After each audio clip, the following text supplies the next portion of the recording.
This is not a story of noise and chaos. This is a story of silence, a single night, one judgment, and a turning point in history.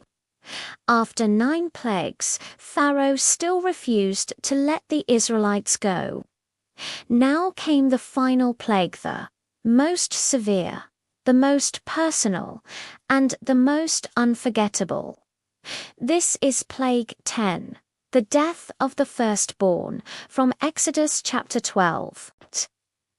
4 generations the Israelites had lived as slaves in Egypt.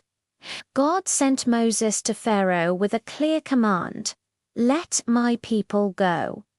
Pharaoh said no. 9 times Egypt was struck. Water turned to blood.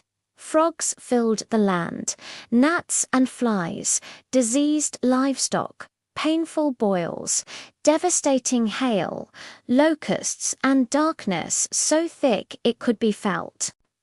Still, Pharaoh hardened his heart. So God warned Moses of one final act that would break Egypt's resistance completely. God told Moses, "At midnight I will pass through Egypt. Every firstborn son will die from Pharaoh's household to the lowest servant, and even the firstborn of animals." This wasn't random violence. It was a direct judgment. Egypt had drowned Israelite baby boys in the Nile.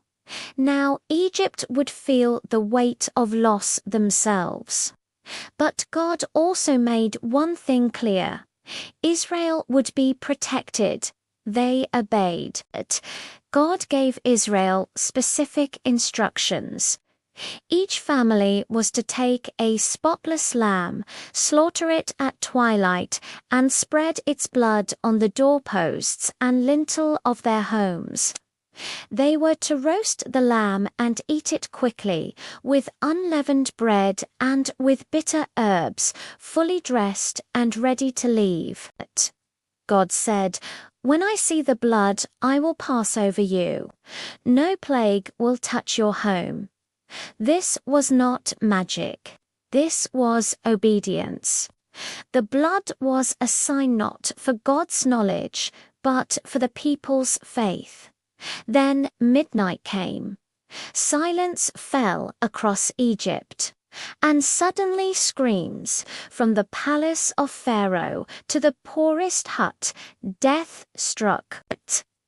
Every firstborn was gone. Pharaoh's son was dead. Generals lost heirs. Servants lost children. There was not a single house in Egypt without mourning, but in the homes of the Israelites there was life. Not because they were better, not because they were stronger, but because they trusted God enough to obey. That same night, Pharaoh sent for Moses. No more threats, no more negotiations. "Go," he said.